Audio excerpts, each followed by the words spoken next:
Story 1. The man on camera 4 never left, even when the room was empty. This happened to me in 2018. At the time, I worked night security at a regional corporate office complex just outside Cleveland. The building was mostly empty after hours. A few data servers, cleaning crews on Mondays, and maybe the occasional IT guy working late. But for the most part, it was just me, a bank of monitors, and 6 floors of silence. I worked the shift from 10:30 p.m. to 6:30 a.m., Tuesday through Saturday. It wasn't exciting work, but it was steady and quiet, and I liked that. The security office was on the 2nd floor, a glassed-in room with frosted windows, monitors on one wall, and a live feed from every camera in the building. Camera 4 covered the northeast hallway on the 5th floor, 2 long walls, 7 office doors, and a water fountain that hadn't worked in years. It started with a simple pattern. Each night, sometime between 3 and 3:10 a.m., our camera 4 would show a man walking down the hallway, always from the same direction, always at the same pace, always in frame for exactly 11 seconds. He never paused, never turned. Black coat, balding, face tilted slightly down. It was so precise that I thought it was a glitch at first, like a buffering error that pulled up an old clip instead of the live feed. But when I rewound the recording, it was there every night. Slight variations in shadow and timestamp, but the same route, the same pace. It felt like watching someone caught in a loop. For the first few nights, I shrugged it off. Just some late-night employee with weird hours. Maybe he liked walking to clear his head. But after the 6th night, I started to feel off about it. There were no lights on in that hall, no motion triggers.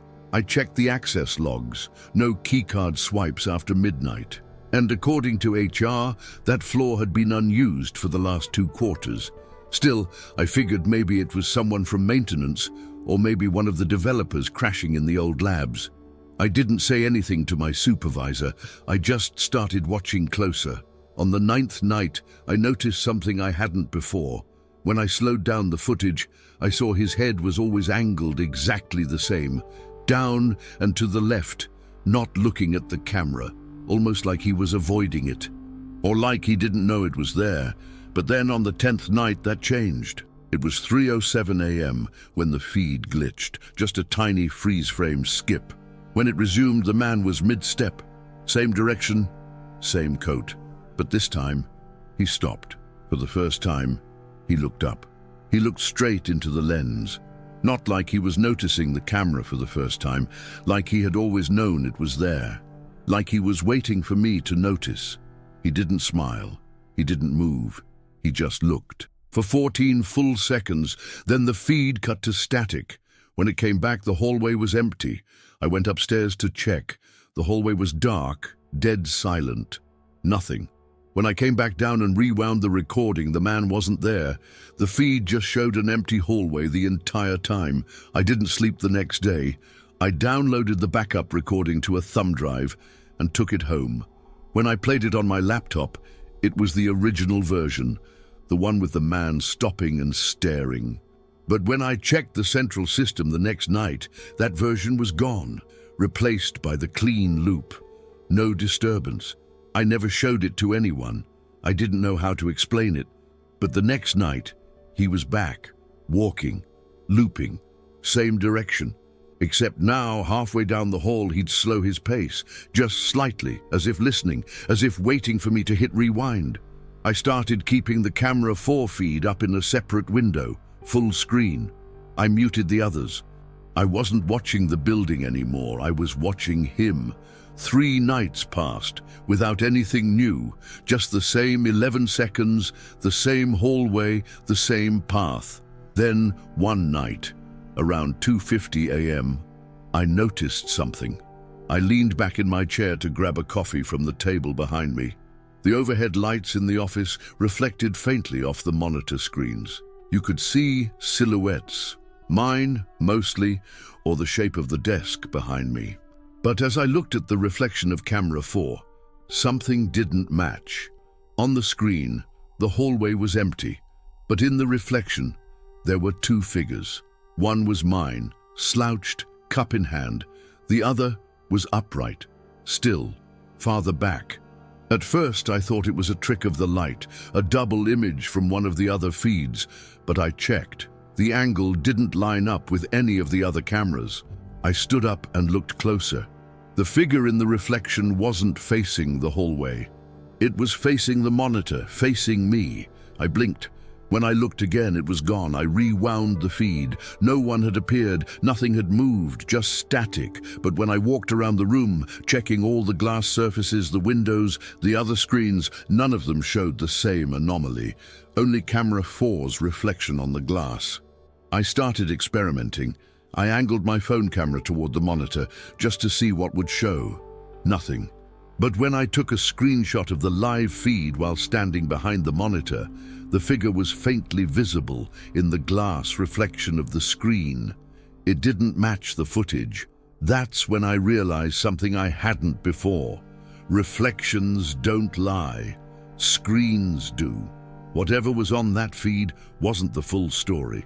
Later that week, I caught the reflection again. Only this time, it moved. It didn't walk. It didn't blink.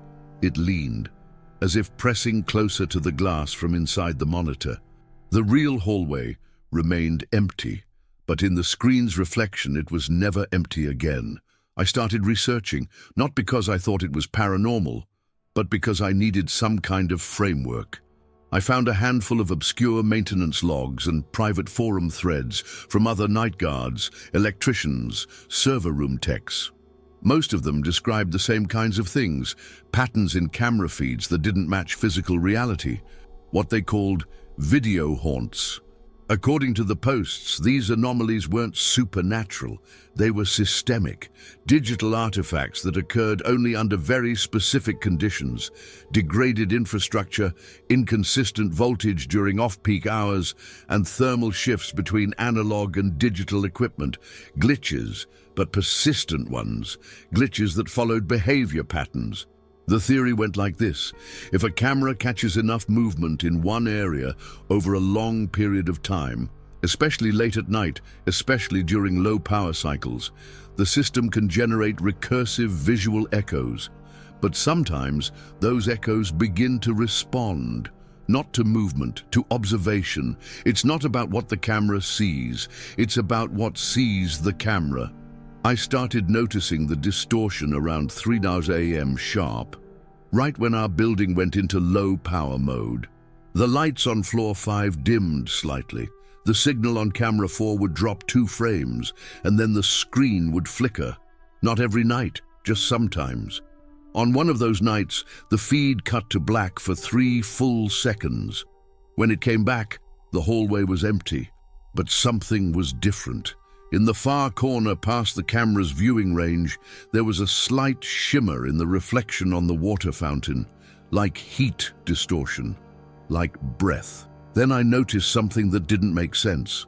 The camera was mounted on the ceiling, facing down the hall, but when the feed resumed, I saw something impossible. In the lower corner of the screen, barely visible, was my own chair, behind the camera, in the blind spot. I wasn't on camera, but my chair was. I stood up immediately. It was empty, but the reflection on the screen showed something else, something seated, facing the screen. Still, I didn't finish my shift that night. I left. I didn't even log out. I haven't gone back. I never deleted the footage, but I also haven't watched it again.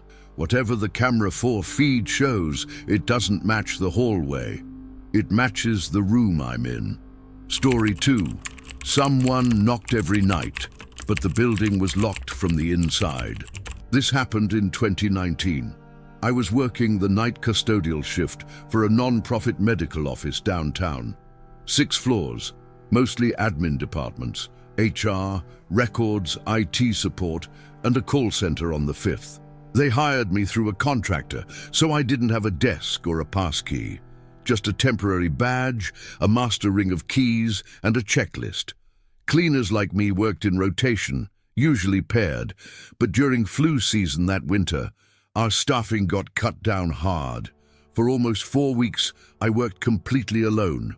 I clocked in at 8:30 p.m. after all staff had cleared out. The building technically closed at 6, but upper management sometimes stayed until 7. I had to wait until the last lights went out before I started my checklist. I liked the stillness. The elevator would ding softly. Lights were motion-triggered, floors polished to dull reflection. The pattern was always the same. Floor 6 to floor 1, then trash collection in the basement. The knocks started the second week. At first, I didn't notice anything unusual. I was buffing the floor on level 4, right outside a row of copy rooms, when I heard 3 knocks. Light, spaced out. I paused the buffer. Silence. Then another set. 2 this time, like knuckles against drywall. I thought it was the air pressure. The heating system was ancient, and when it kicked on, the vents groaned like someone dragging chairs across tile. I moved on, but the next night it happened again. 3 knocks. I stopped, waited, then 2 more. As soon as I stepped forward, it kept happening.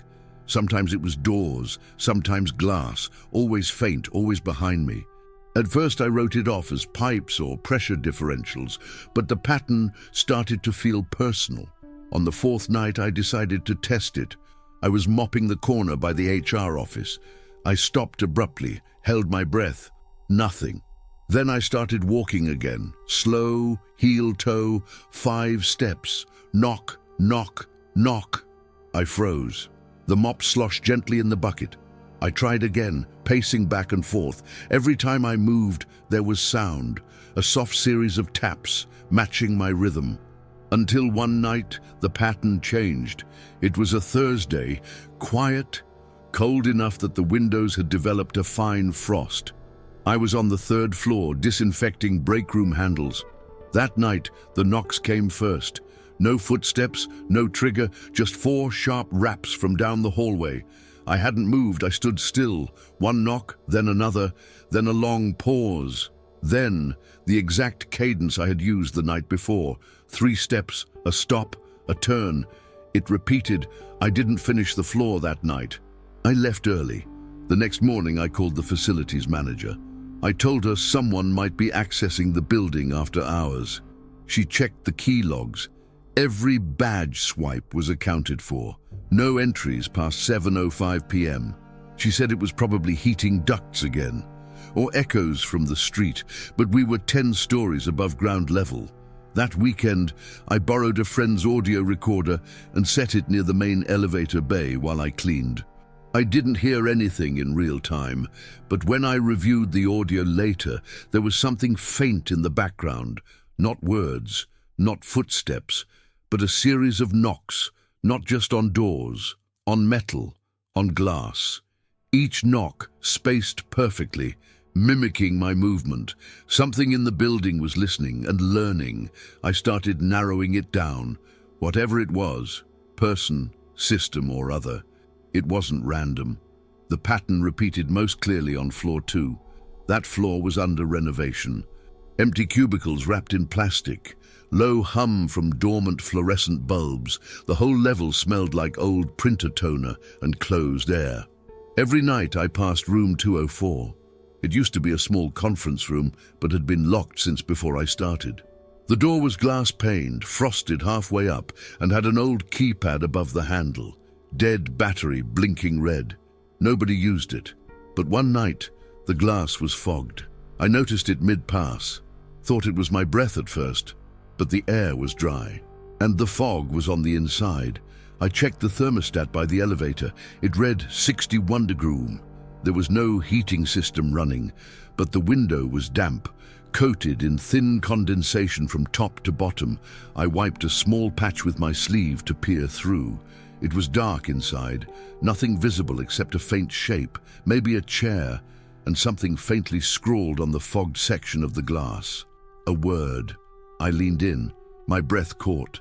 Stay, written in finger streaks from the inside. I pulled back. My heart thudded hard against my ribs. I checked the handle. Still locked. Keypad inactive. I didn't report it. I didn't want to sound unstable. But the next night it was back. Different word this time. Listen. No smudges. No dripping.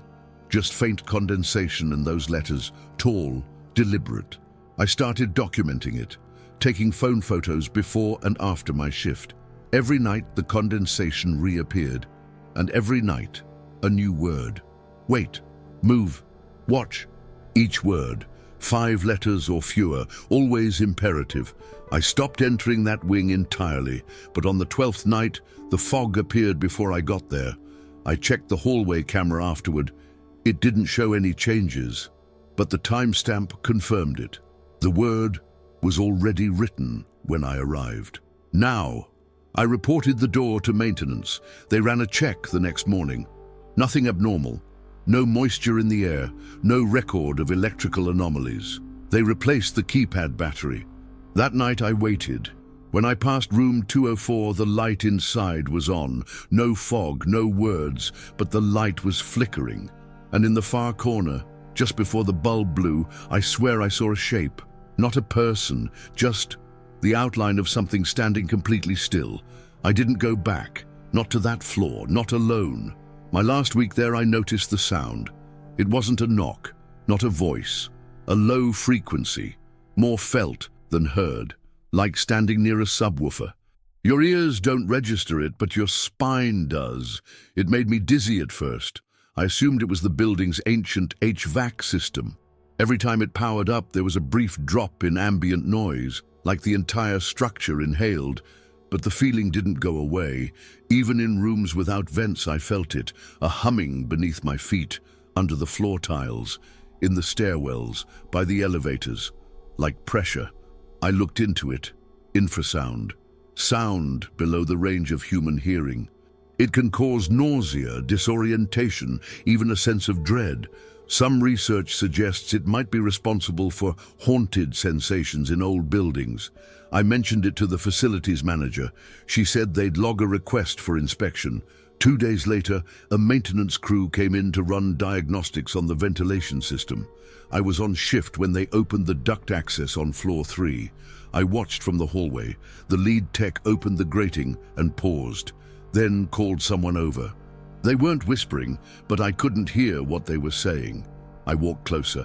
Inside the duct, barely visible under the flashlight beam, were marks. Not scratches, gouges, deep, ragged. 4 sets, parallel, like fingers, human-sized. But they weren't scraping toward the vent. They were pressing inward, as if someone, or something, had been bracing itself, trying not to be seen. The technician took a photo. I remember him looking over his shoulder like he expected someone to be watching. He called the main office, asked for permission to check other floors. They found more marks, on the inside of ducts, always near hallway intersections, always spaced at shoulder height. I didn't go back the next night. I called in sick. 3 days later, my contractor was pulled from that building. No explanation, just a reassignment. But I never forgot that sound. That low, humming presence that filled the empty spaces. Whatever it wasn't trying to get in.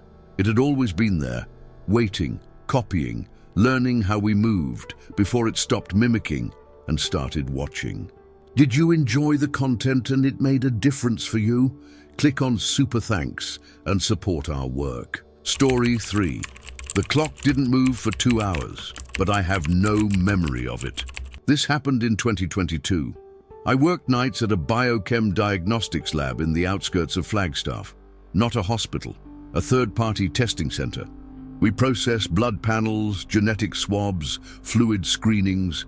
It wasn't high-stakes work, but it required precision. I was one of the few qualified to operate the Roche analyzers, so they scheduled me overnight when volumes were lowest. I clocked in at 9 p.m., left at 5:30 a.m. alone mostly. Just me, the sound of cooling fans, and the rhythmic buzz of fluorescent lighting. The lab was underground, literally. 1 floor down from the main office, windowless. It had this pale blue linoleum floor and matte grey ceiling tiles. Everything looked neutral, hygienic, timeless. But over time, it all started to blend together. Every night, the same hum from the ventilation, the same sample tone when trays loaded, the same 5-minute intervals between batch cycles. I'd lose track of where I was in the process, even when I was looking right at the timers. I'd turn to label a vial, then realize I didn't remember picking it up. Or I'd sit down for a moment and check the clock, and it would be 2:13 a.m. Then I'd blink, and it would still be 2:13. It wasn't just zoning out, it was like time itself had plateaued. At first, I blamed the lights. They flickered subtly, with a pulse you didn't notice until you tried to count it. Every 7.2 seconds, the ceiling panels would buzz, not loud, just enough to embed itself in the back of your skull. They said it was a ballast issue. I asked maintenance to check it twice. They said it passed inspection. One night, I noticed something else. The main wall clock, analog plastic beige, had stopped. The second hand was fixed at 12. The hour and minute hands at 3:47. I stared at it for a long time. It felt wrong. I checked my watch, 3:47. But then I realized I didn't remember the last time I had checked it. Not just that night. I couldn't remember checking the clock at all for the last 2 hours. That never happened. I live by timestamps in the lab. Each action logged, every centrifuge cycle has a printout, every note gets a time. So I went over my paperwork and I saw something that made my stomach knot. On one of the reports, mid-batch 02491, I had jotted a note. Repeat dilution 2.1x, not 1.5x, unexpected density spike. My own handwriting, the lab pen I always use, but I didn't remember writing that. And the spike it referred to? I checked the output. The analyzer log didn't reflect it. The values were consistent with a 1. POX dilution. That note didn't make sense. Another report, same night. I'd initialed a sample I don't recall handling. QG71 rerouted to plate B for isolation, the note said. But QG71 wasn't scheduled for isolation. It was a control sample. No anomalies reported. I opened the fridge and found it placed carefully on plate B, exactly where the note said it would be. I ran the log timestamps. According to the system, it was moved at 3:48 a.m., 1 minute after the clock on the wall stopped. After that night, I started keeping audio notes. Not to investigate, really, just to anchor myself. I'd narrate what I was doing, what time it was, what task was next. It helped structure the hours. It was during one of these recordings that I noticed the sound. Not the machines, not the fans, humming, low, steady, melodic, faint enough that you could mistake it for the vibration of a compressor, except it had cadence. It rose and fell in intervals. I paused the audio and pressed my ear to the vent near the floor by the reagent freezer. It was coming from inside, not loud. You couldn't even call it a song, just a voice. Maybe 2 tones, holding a note like a child playing with sound. I waited. After 30 seconds, it faded. I didn't mention it to anyone. There's a weird threshold in jobs like this where, once you admit the nights are affecting you, you stop being assigned them. But the humming came back. Not every night, just enough. Always from the vents. Sometimes from high up by the ceiling return grills, other times low to the floor. Always soft. And one night, I did something I still don't fully understand. I hummed back. Not deliberately, more like a reflex. I was listening again, head tilted, and I hummed a single low note. A second later, the sound in the vent shifted.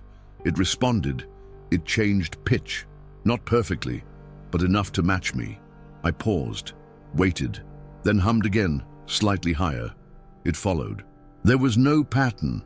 No melody, just a back and forth. A simple mimicry. It lasted less than a minute. Then it stopped. But something strange happened after that.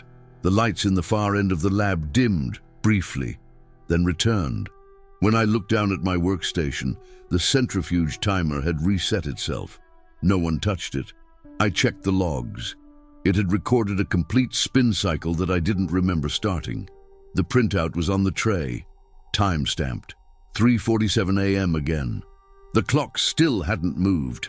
I talked to my supervisor the next week. I didn't mention the humming or the clock, just said I might have made some redundant entries and wanted to confirm the batch records. She pulled up my last 3 logs. That's when she asked, "Why did you submit the same report twice, 2 hours apart?" I didn't understand. She showed me both entries, same ID, same batch, same results, same timestamp, but one of them was sent at 3:49 a.m. The other, an exact replica, was submitted at 5:52, identical in content, identical down to the typo in hemolysis. I told her I only remembered submitting it once. She raised an eyebrow. "Well, it's logged twice." She seemed annoyed, not suspicious, but I could tell something about it unsettled her. I went home that morning and checked my personal notes. My audio from the 3U6 block was incomplete. It ended suddenly, mid-sentence. "I'm logging dilution on sample 82A, final volume 1, cut." The next file started at 5:58 a.m. with me saying, "Almost done, just cleaning the seal bar." I don't remember doing that. I started cross-referencing past logs. Over the previous 10 days, I found 3 more duplicate submissions, slightly altered, different phrasing, but the same results, same samples. Each duplicate was logged within a 2-hour window, each near 3:47 a.m. The night after, I confronted the system error logs. I ran a diagnostic on my station, focusing on periods where multiple tasks were logged too closely together to be realistic. I found anomalies, entries for steps I never recalled, temperature adjustments I never made, isolation tests I never ran, but all signed with my initials. The lab doesn't use biometrics, just ID logins. Still, every action was attributed to me. Then came the final straw. On a Monday morning, just before I was about to clock out, my supervisor called me into her office. She looked concerned. She handed me a file folder. Inside were printed images from the lab's internal camera, high-resolution stills from the 3 to 4 a.m. block. In one of them, I'm standing by the freezer. In another, I'm sitting at the workstation. But there's one that makes no sense. It shows me, or someone, kneeling by the vent. Not crouching, not examining, kneeling, face level with the grill, with a hand pressed flat against the metal. I don't remember that. The timestamp says 3:48 a.m. The clock in the photo, just visible behind the workstation, still frozen, still 3:47. I no longer work at the lab. I didn't quit. I didn't get fired. One morning, I just didn't wake up to my alarm. I had been up all night, not working, just sitting in the dark, watching the ceiling, trying to remember the part of the night that I keep losing. I've stopped checking clocks. I can't trust them. Because somewhere, in some vent under some floor, something learned how to echo. And when the moment is right, it finishes what I start, even when I don't remember beginning.